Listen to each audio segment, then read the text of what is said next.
내년 대선을 앞두고 민주당 이재명 후보와 국민의힘 윤석열 후보, 여야 양강 후보의 가족을 둘러싼 비방전이 갈수록 격화하고 있습니다. 마땅히 해야 할 검증인가 아니면 유권자들의 눈과 귀를 가리는 네거티브 선거에 불과한 것인가를 두고도 논란이 한창입니다. 정치부 이만수 기자와 함께 짚어보겠습니다. 어서 오세요. 어서 오십시오. 네, 안녕하세요. 안녕하세요. 지난 한 주 지지율 1, 2위를 달리는 두 후보의 가족 리스크가 굉장히 크게 보도됐던 한 주였습니다. 네. 주말 사이에 또 새롭게 불거진 의혹이 있더라고요. 네, 김건희 씨 관련 의혹이죠? 네, 그렇습니다. 그 김건희 씨, 윤석열 후보의 부인인 김건희 씨의 허위 경력 의혹이 또 한 가지가 불거졌습니다. 네. 아직까지 허위 경력이다 아니다 이렇게 단정짓기는 어려운 상황이고요. 주말 사이에 민주당에서 수원여대와 안양대 강사 지원 당시 이력서를 문제를 삼았습니다. 네. 김건희 씨가 지난 2006년에 뉴욕대 엔터테인먼트 미디어 프로그램 연수라고 기재했는데 허위일 가능성이 높다라고 문제 제기를 한 겁니다. 네. 허위가 아니라는 것을 김건희 씨와 국민의힘에서 입증해 보라고까지 했는데요. 그러자 국민의힘 측에서는 당시 서울대 글로벌 리더십 과정에 포함된 연수의 과정이었고 지금 그래픽으로 나가고 있다시피 언론 보도를 보면은 김건희 씨 사진까지 있었기 때문에 허위가 아니다라면서 그 문제를 제기했던 민주당 현안 대응팀에 대한 법률 고발까지도 검토하겠다 이렇게 압박하게 됐습니다. 예, 민주당도 물러서지 않고 계속해서 공세를 이어가고 있죠. 네, 그렇습니다. 오늘 아침에 선대위 관계자 및 그 의원들이 라디오 프로그램 등에 출연을 해서 전방위 공세에 나섰는데요. 현근택 선대위 대변인 일주일 갔다 온 것으로 연수라고 하는 것은 좀 무리지 않느냐 이렇게 지적을 했고요. 우상호 의원도 견학 코스를 밟은 것에 불과하다 이렇게 지적했습니다. 또 박찬대 대변인도 방문 프로그램을 뉴욕대 연수로 허위 작성했다라고 주장하기도 했습니다. 예. 네. 역대급 비호감 대선이란 말이 점차 네. 현실화되는 것 같은데요. 현장 분위기는 어떻습니까? 네, 조금 전에 말씀하셨다시피 지난주에 정말 정신이 없었습니다. 네. 의혹이 불거지고 후보가 사과하고 또 의혹이 불거지고 사과하는 과정에서 여야 의원들 또 선대위 관계자들이 총공세에 나서면서 자기 후보 지키기 혹은 상대 후보 흠집 내기에 나서는 그런 과정들이 네. 계속해서 반복이 됐었는데요. 네. 사실 국민들 보기에는 굉장히 지치고 소모적으로 느껴지실 겁니다. 지금 그렇죠. 네. 코로나가 계속 코로나19가 계속해서 확산세에 있고 그럼 방역 대책이라든지 소상공인 지원에 대해서 조금 더 현실성 있는 깊이 있는 정책 논쟁을 해도 모자랄 마당에 지나치게 비방전으로 흐르는 것인가에 아닌가 하는 그런 비판도 뜨거운 게 사실입니다. 예. 네, 네. 분위기가 사실 여론이 좋지 네. 않다 보니까 후보들 연일 또 고개를 숙이고 있잖아요. 그렇습니다. 그래서 이번 대선이 사과 대선이다 이런 이야기까지 나오고 있습니다. 영상으로 정리를 해봤는데요. 보고 오겠습니다.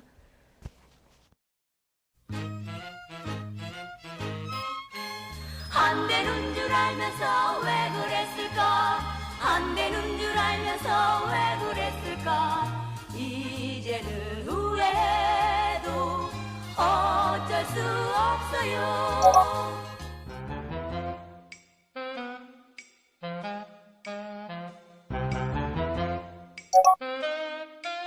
이제 세월도 한 10년 지났고 저도 많이 성숙했고 그 사이에 형님께서도 이 세상 사람이 아니기 때문에 정치 욕설 문제는 뭐 여러 가지 사정이 있긴 하지만 제 인격의 부족이 분명히 있기 때문에 제가 사과드립니다. 제가 인사 잘못한 거, 또 제가 지휘하고 있는 그 직원 일부들이 오염이 돼서 이런 부패에 관여한 점에 대해서는 진심으로 제가 사과드립니다. 국민들의 아픈 마음을 그 어려움들을 더 예민하게 더 신속하게 책임지지 못한 점에 대해서 거듭나겠다는 의미로 사죄의 절을 한번 드리도록 하겠습니다.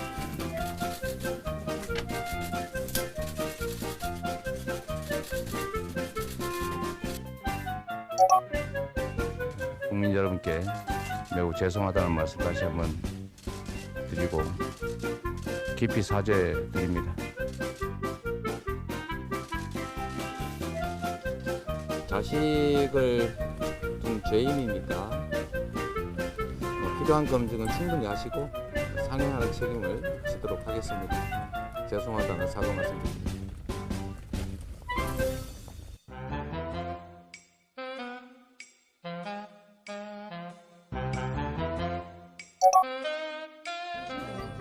호남 민주화민들을 화를 내게 하려고 한 얘기도 아니고 그 5.18이나 이런 것에 대한 그 역사인식 문제는 먼저 전제를 해두고 이제 그런 측면만 본 거 아니겠습니까?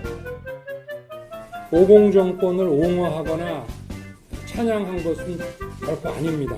그 설명과 비유가 부적절했다는 많은 분들의 그 지적과 비판을 겸허히 수용하고 유감을 표합니다. 그게 전부 제가 챙기지 못한 제 탓입니다. 네. 거기에 대해서는 제가 뭐 국민들께 사과드리고 겸임교수라는 건 시간 강사예요. 그러고 무슨 뭐 채용 비리 뭐 이러는데 이런 자료 보고 뽑는 게 아닙니다. 그 현실을 좀 잘 보시라고. 국민께 늘 죄송한 마음을 가지고 있고요. 제대로 된 또 사과를 하려고 해도 잘 모르면서 사과한다는 것도 좀 그렇지 않겠습니까? 논란을 야기하게 된 것 그 자체만으로도 제가 강조해온 공정과 상식에 맞지 않는 것임을 분명히 말씀드립니다. 죄송합니다. 시간을 거슬러 갈 순 없나요? 네, 두 후보 정말 이번 대선 사과 많이 했네요. 그렇습니다. 예. 저도 이렇게까지 많이 했는 줄은 미처 네. 생각을 못했는데 네. 지금 영상으로 보니까 참 여러 차례 국민들 앞에 고개를 숙였습니다. 네, 그런데 의혹에 대한 대처하는 모습이 네. 두 후보 좀 다른 것 같아요. 그렇습니다. 앞서도 나갔지만 이재명 후보 같은 경우에는 어제였습니다. 어제도 윤봉길 의사 순국 89주기 추모식에 참석을 해서 네. 자식을 둔 죄인이다. 그리고 검증을 충분히 하라. 그러면서 다시 한번 또 사과를 했고요. 네. 그다음에 뭐 거기에 따라서 상응하는 결과에 대해서는 또 책임을 지겠다. 이렇게 이야기를 하기도 했습니다. 예, 뭐 윤석열 후보는 반쪽 사과다 이런 네, 이야기가 그렇습니다. 나오긴 하거든요. 그렇습니다. 오늘 그 민병선 선대위 대변인이 또 라디오에 출연을 해서 사과도 오래되면은 뭐 썩은 냄새가 난다 이렇게 하면서 또 조롱 섞인 네. 비판을 던지기도 했는데요. 이 윤석열 후보의 사과가 좀 미흡했다, 혹은 반쪽짜리 사과 아니냐라는 지적은 국민의힘 내부에서도 조금 나오고 있는 것 같기는 합니다. 그러니까 김종인 총괄 선대위원장이 오늘 뭐라고 이야기를 했냐면요.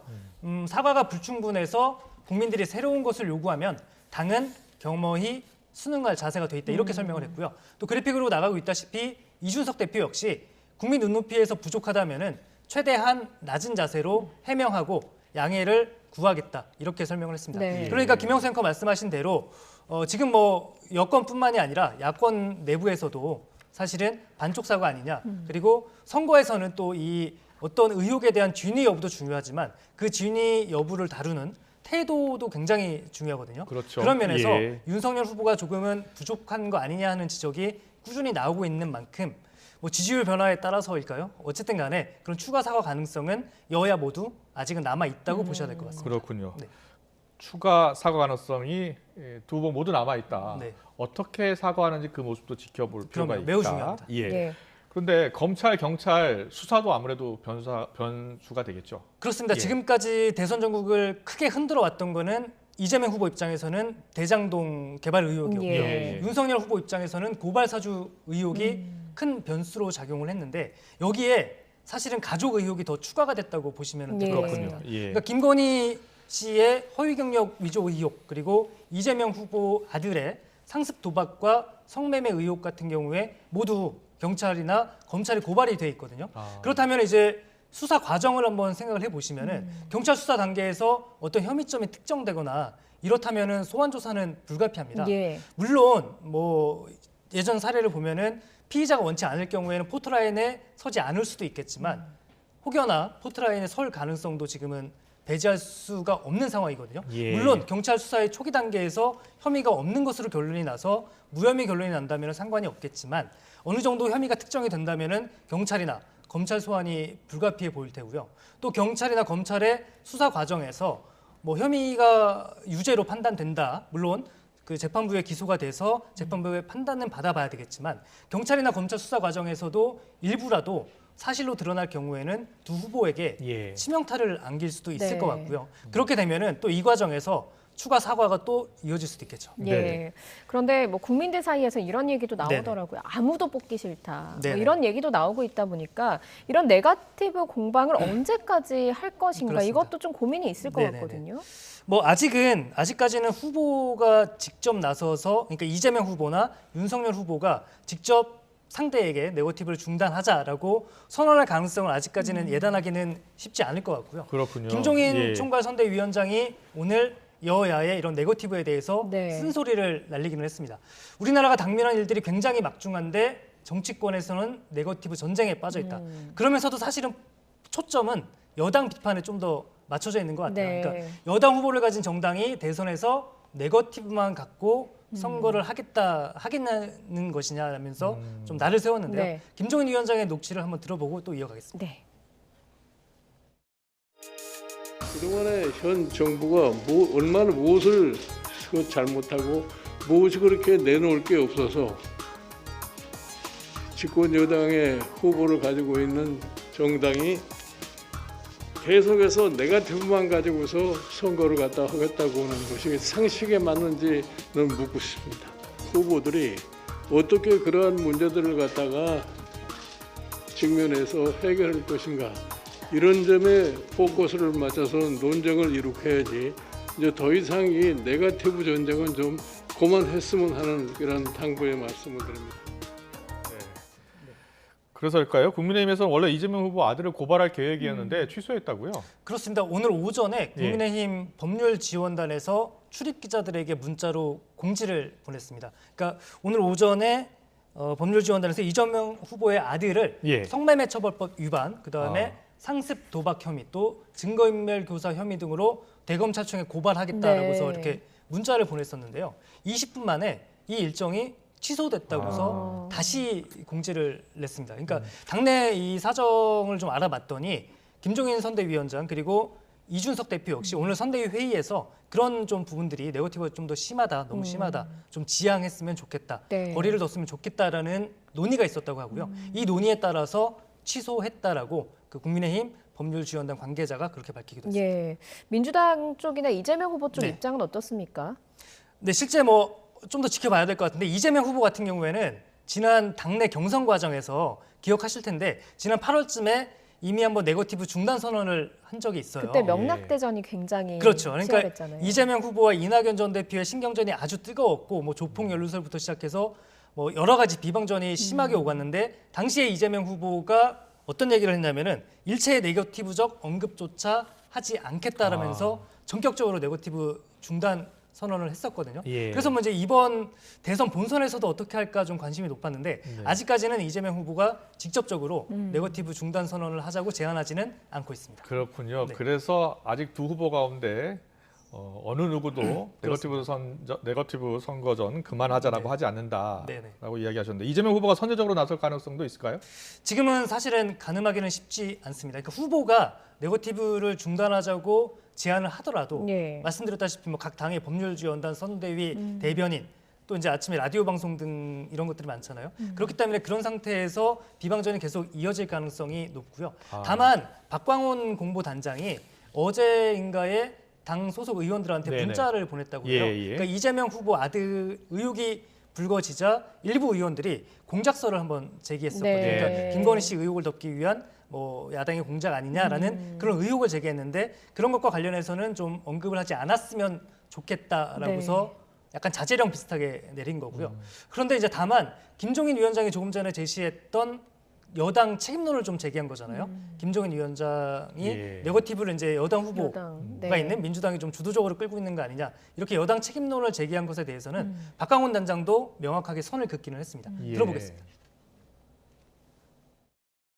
제가 아주 간곡하게 조심스럽게 의원님들께 이 아들 문제와 관련해서는 조금 말씀하시는 걸 자제해 주셨으면 좋겠다는 그런 의견을 제가 제시를 했는데요. 검증을 네거티브라고 규정하는 것도 사실은 꼭 타당하냐 하는 문제제기를 할 수 있습니다. 양도 과장하지 않고 오버하지 않고 있는 그대로 확인해서 국민들께 보고 드리는 것이 우리 당이 선대위가 해야 될 책무다 이렇게 생각을 합니다. 그러니까 이제 박광훈 단장의 얘기를 좀 들어보시면은 검증할 거는 검증하고 그것이 대선을 앞둔 당의 역할이고 거기에 대한 판단은 국민들께 받겠다 이런 네. 뜻으로도 좀 읽히는데요. 네. 그러니까요. 이재명 후보 같은 경우에는 오늘 그래서 이제 이 네거티브 중단 선언 김종인 위원장의 네거티브를 좀 자제하자는 것에 대해서 어떻게 생각하느냐라고 좀 질의응답이 나왔는데 예. 어떻게 대답을 했냐면은 윤석열 후보나 국민의힘 선대위에서 지금 정쟁으로 흠집내기에 몰입하고 있어서 정쟁으로 흘러가고 있다. 그리고서 이재명 후보 본인은 윤석열 후보에게 여러 차례 정책 논쟁을 하자고 했는데 응하지 않고 있는 것은 윤석열 후보 아닌가라면서 좀 날을 세웠고요.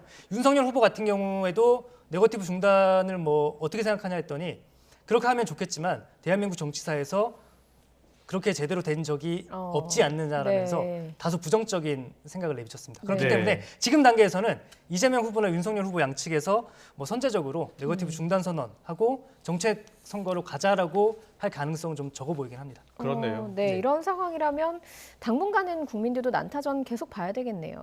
그렇죠. 좀 걱정되는 상황이기는 한데, 그러니까 후보들 입장에서는 조금 전에 말씀드렸다시피 후보들의 입에서, 그러니까 이재명 후보가 윤석열 후보를 직접 비판하거나 윤석열 후보가 이재명 후보를 직접 비판하는 일은 조금 잦아지지 않을까라고는 네. 생각이 드는데, 예. 다만 그 둘러싼 선대위라든지 대변인 단계 등에서는 비방전이나 네거티브전이 가라앉을지는 저는 지금 단계에서는 그렇게 보기는 쉽지 않다고 네. 보고 있습니다. 네. 네. 지금 잠깐 들어봐도 네거티브전 하고 싶지 않지만 상대당이 하기 때문에 한다. 그렇죠. 이런 네. 취지로 발언하는 거 보니까 좀 더 이어질 것 같고요. 이유는 많습니다. 예.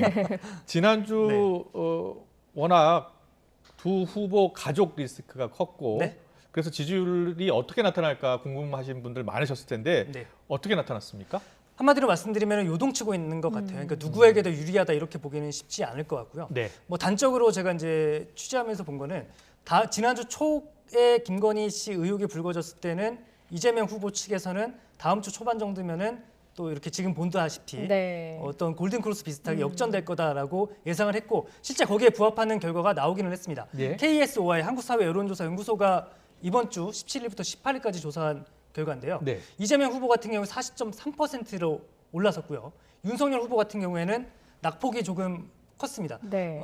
좀 떨어져서 37.4%를 기록하면서 한 주 전에 비교해봤을 때 1, 2위가 오차범위 내이기는 하지만 역전이 됐습니다. 예. 네. 그런데 이게 예측하기가 어려운 게 네. 윤석열 후보가 앞서는 결과가 나온 지지율도 있잖아요. 그렇습니다. 오늘 공교롭게도 같이 발표가 됐는데요. 이 조사는 리얼미터가 오마이뉴스 의뢰로 한 조사이고요.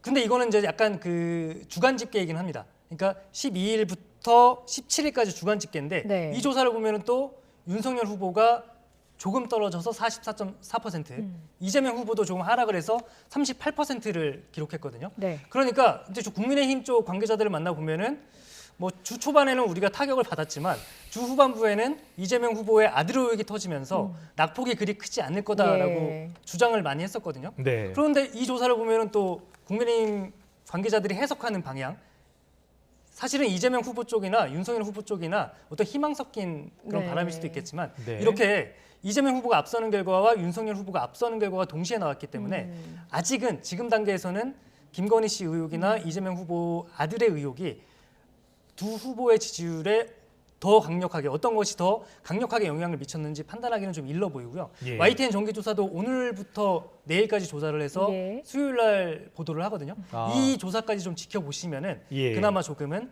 흐름을 잡을 수 있지 않을까 생각해 봅니다. 예. 네, 알겠습니다. 자, 이재명, 윤석열 두 후보 가족 리스크를 딛고 과연 누가 더 우위했을지 참 YTN 조사 결과를 지켜봐야 되겠습니다. 수요일 날 보도합니다. 예. 알겠습니다. 자, 두 후보의 전략도 지금 다양해지고 있는데요. 자, 어떤 전략으로 임하고 있는지 영상으로 먼저 보고 오겠습니다.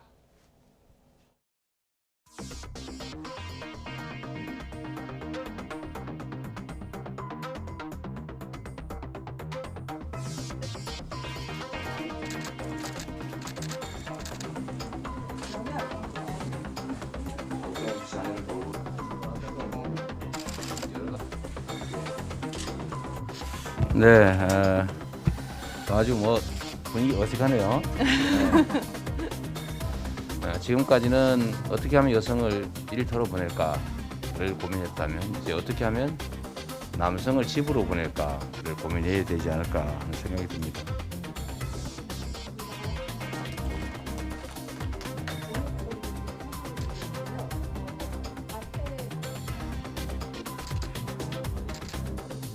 감사합니다. 제가 아저씨라는 소리 오랜만에 들어보는데 제가 확실히 염색을 좀 했더니 할아버지보다는 아저씨에 많이 가까워진 것 같아요. 여기도 다행히 아저씨라고.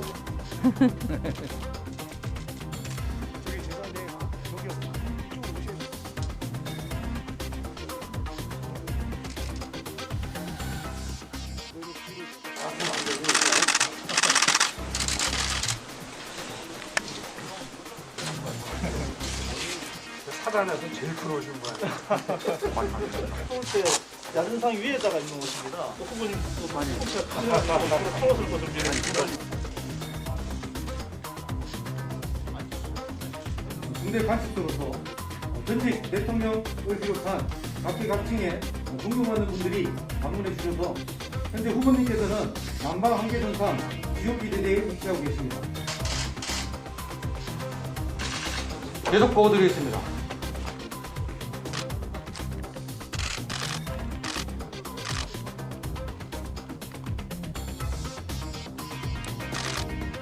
후보님 앞에 마스크 쓰신 분이요?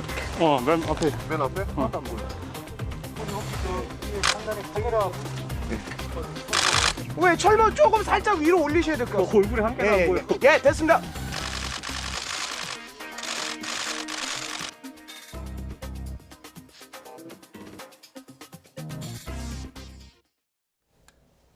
네. 약간의 차별화 전략 네, 네. 보이고 있어요. 근데 이재명 후보 같은 경우에는 확실히 문재인 정부와 부동산 정책 차별화에 나선 것 같아요. 그렇습니다. 그 다주택자 양도세 한시적 유예에 이어서 이번에는 공시가격 전면 재검토를 예. 들고 나왔어요. 뭐라고 했냐면은 부동산 공시가격 상승이 재산세 그리고 건강보험료 부담을 증가시키고 있다. 예. 또 복지수급 탈락 등 국민 부담으로 이어진다고 지적을 했는데요. 오늘 23일입니다. 23일에 그 표준주택 그 단독주택 공시가격 발표 예정인데 이거 앞두고서 선제적으로 의제화에 나선 것으로 볼 수 있겠습니다. 예. 오늘 뭐 관련해서 당정 회의가 있었는데 네. 이재명 후보의 요구가 좀 반영이 된 결과가 나왔습니까? 그렇습니다. 원래 이제 그 이재명 후보가 공시가격 전면 재검토 얘기한 것은 지난 주말이었고 당정에 예고됐다는 것은 지난주 금요일쯤에 예고가 됐었거든요. 그렇지만 후보와 어떤 당 그리고 선대위 차원에서 조율이 됐다 이렇게 볼 수 있을 것 같고요. 예. 오늘 당정이 있었는데 몇 가지 대책이 나오기는 했습니다. 먼저 내년 재산세 산정할 때 지금 그래픽으로 나가고 있는데요. 보유세에 올해 공시가격을 적용을 검토하기로 했습니다. 그러니까 지난해보다 올해 이제 더 가격이 올랐기 때문에 네. 그렇죠. 그러니까 내년에 더 오를 걸로 예상되기 때문에 올해 공시가격을 적용하면은 보유세 부담이 그만큼 낮아지게 되고요. 또 1가구 1주택자 보유세 상한 조정 방안도 검토하기로 했습니다. 또 고령자 같은 경우에는 종부세 납부의 일시 유예도 함께 검토하겠다고 당정 회의 뒤에 민주당에서는 밝혔습니다. 그렇군요. 네. 근데 정부와의 앞으로의 협의 과정, 특히 청와대가요. 네. 일부 뭐 양도세 중과 완화 이런 데에 대해서는 분명하게 반대 입장이 아닙니까? 그렇습니다. 그 뭐 이철희 정무수석이 당을 찾아서 또 반대 의사 밝혔고 예. 그다음에 이호승 정책실장도 마찬가지고요. 그러니까 이재명 후보 입장에서는 일단 부동산 정책과 관련해서는 크게 이제 양도세 일시 완화와 공시가격 전면 재검토를 들고 나왔는데 양도세 완화 일시 완화입니다. 다주택자고요. 일시 완화에 대해서는 청와대 반대 그리고 홍남기 부총리도 분명한 반대 입장을 보이고 있기 때문에 이 반대를 어떻게 설득하느냐가 관건이 될 테고요. 공시가격 제도 개편에 대해서는 아직 청와대나 정부에서는 명확한 입장을 내놓고 있지는 않거든요. 네. 그런데 여기서 또 반대 목소리가 나온다면은 이재명 후보 입장에서는 뭐 다소 당혹스러운 처지가 될 수도 있겠고 예. 또 하나는 이 뭐 청와대나 정부의 반대를 잘 무릅쓰고 이재명표 부동산 정책을 관철시킨다면은 지지율에도 뭐 긍정적인 영향을 미칠 수 있다는 분석도 나오고 있긴 합니다. 예. 민주당에서 내일 모레입니다. 22일에 의원총회 열기로 했거든요. 그러니까 뭐 선거 전략도 함께 논의하는 자리라고 하는데 아마 이 자리에서 양도세 완화라든지 공시가 전면 재검토라든지 이런 부분에 대해서 의원들 사이에 격론이 예상되는 것도 사실입니다. 예. 뭐 부동산 문제뿐 아니라 코로나 상황이 심각해지면서 소상공인 지원 관련해서도 계속 양당에서 이야기를 하고 있잖아요. 이재명 후보도 관련 얘기를 했다고요. 그렇습니다. 오늘 뭐 아까 잠시 영상으로 나갔지만 오늘 아침에 보육정책 발표했고 또 자영업자와 소상공인들을 위한 공약을 발표했습니다. 그러니까 소상공인 고정비 지원하겠다. 그리고 신용 대사면 또 지역화폐 50조 원 발행하겠다고 약속을 했고요. 또 이 과정에서 기자들과 질의응답이 있었는데 손실보상 지원에 대해서는 야당을 향해서 굉장히 강도 높게 비판하기도 했습니다. 예. 들어보겠습니다.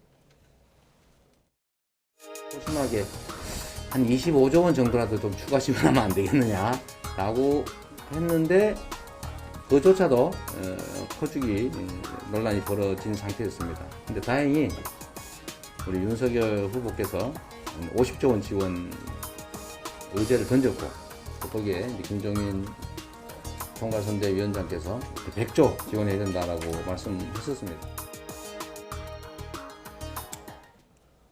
네, 이번에 윤석열 후보 전략 살펴보겠습니다. 오늘 일정 보니까 무척 바빴더라고요. 네. 예. 광폭 행보라고 하죠. 네. 그리고 오른쪽 왼쪽. 일각에서는 뭐 오른쪽 토끼 잡고 왼쪽 토끼 잡기 광폭 행보에 나섰다. 예. 이렇게도 표현을 했는데요. 일단 오늘 오전에는 90년생입니다. 페미니스트인 네. 신지혜 씨를 예. 그러니까 한국 여성정치 네트워크 대표인데요. 김한길 전 민주당 대표가 맡고 있는 새시대 준비위원회 수석 부위원장으로 영입을 했습니다. 네. 신지혜 씨에 대해서 간단히 설명을 드리면은 예. 말씀드린 대로 90년생이고요. 2004년에 한국 청소년 모임 대표로 정계의 정치를 시작을 했다고 해요. 그리고 지금 화면으로 나가고 있지만 주로 녹색당에서 활동을 했습니다. 네. 2016년, 18년도 출마도 녹색당으로 했었고요. 그리고 2020년에는 녹색당을 탈당해서 무소속으로 예. 총선에 출마했다고 합니다. 네. 그 대표적인 페미니스트로 알려져 있습니다. 그리고 오늘 영입 주도한 김한길 새시대 위원장과 또 윤석열 국민의힘 후보 사이에 뭐 재밌는 농담, 뼈 있는 농담도 오갔는데요. 듣고 이어가겠습니다. 기존의 국민의힘과 그 생각이 다른 분들이 이렇게 많이 와가지고 이게 정체성이 좀 흔들리는 거 아니냐. 뭐 이런 얘기들도 많이 저한테 합니다만은 저는 그렇게 생각하지 않습니다. 서로 생각이 다른 사람들이 같은 어떤 정치 세력 또 정당 안에 있으면서 그 안에서 어떤 결론을 도출해 나가는 그 정당이 민주주의를 실현할 수 있는 정당이 되는 것이지 또 우리 김한길 대표님께서 이렇게 정말 그 좋은 인재들을 이렇게 잘 발굴하셔가지고 이렇게 모셔오는 거에 대해서 참 다시 한번 많이 놀라고 역시 참 대단한 분이라는 생각을 하게 됐습니다. 이제 입문하신 지 얼마 안 된다고 그러셨잖아요. 우리 신지혜 씨가 정치 선배입니다. 그렇죠. 맞습니다.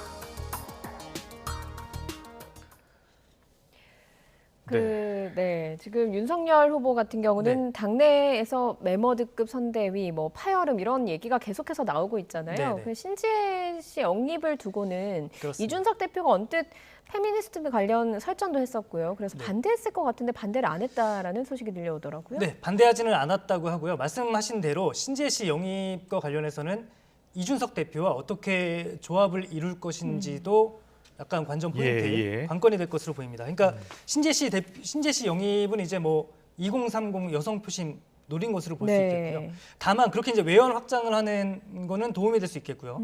반대쪽으로 생각하면은 이준석 대표 같은 경우에는 2030 남성 표심을 잡는데 조금 주력해 왔잖아요. 그렇기 때문에 이제 이준석 대표와 이준석 대표의 국민의힘에 신지혜 씨가 영입된 것이 과연 어떤 효과를 나타낼지도 한번 보시면 될 것 같아요. 그리고 말씀하셨다시피 이준석 대표와 신지혜 씨가 그간의 관계가 썩 좋았던 거는 아닙니다, 사실은. 그러니까 이준석 대표 같은 경우에는 뭐 지금 화면으로 나가고 있지만 여성가족부 폐지하겠다라고 발언을 했었고요. 불과 뭐 몇 달 전에 이준석 대표를 비판하는 기자회견을 또 신지혜 씨 같은 경우에 열기도 했었거든요. 그러니까 약간 이제 신지혜 씨를 비판하는 쪽에서는 다소 급작스러운 것이 아닌가 이렇게 지적을 하고 있는 거고요. 윤석열 후보 그 점을 충분히 인식을 했던 것 같아요. 그러니까 생각이 다르다고 극한 투쟁을 하면은 국민들이 외면을 한다. 이렇게 좀 둘 사이를 좀 중재해 보려고 하는 그런 발언을 하기도 했거든요. 이준석 대표 같은 경우에는 김한길 위원장에게 연락을 받았다고 해요. 그리고 크게 반대하지는 않았다고 하고요. 다만 한 가지 조건을 내세우기는 했습니다. 당의 전체적인 방향과 배제되거나 배치된다면은 자기가 그러니까 자제 요청을 할 수밖에 없다라고 이야기를 했다고 하는데요. 이준석 대표의 발언 들어보겠습니다. 김한길 대표께서 저에게 그 사안에 대해 가지고 주말 중에 문의를 해오신 바가 있습니다. 그래서 저는 새시대위원회에서 하는 일은 김한길 대표님의 의사를 존중하겠다.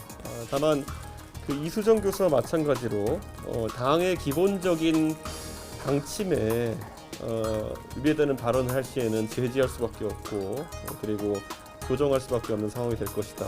우리 당에 참여해서 후보의 당선을 위해서 일조하겠다면은 그 마음은 저는 선의는 의심할 생각이 없고 다만 당의 방침과 크게 어긋나지 않는 선에서 역할을 해줬으면 한다 이런 생각입니다.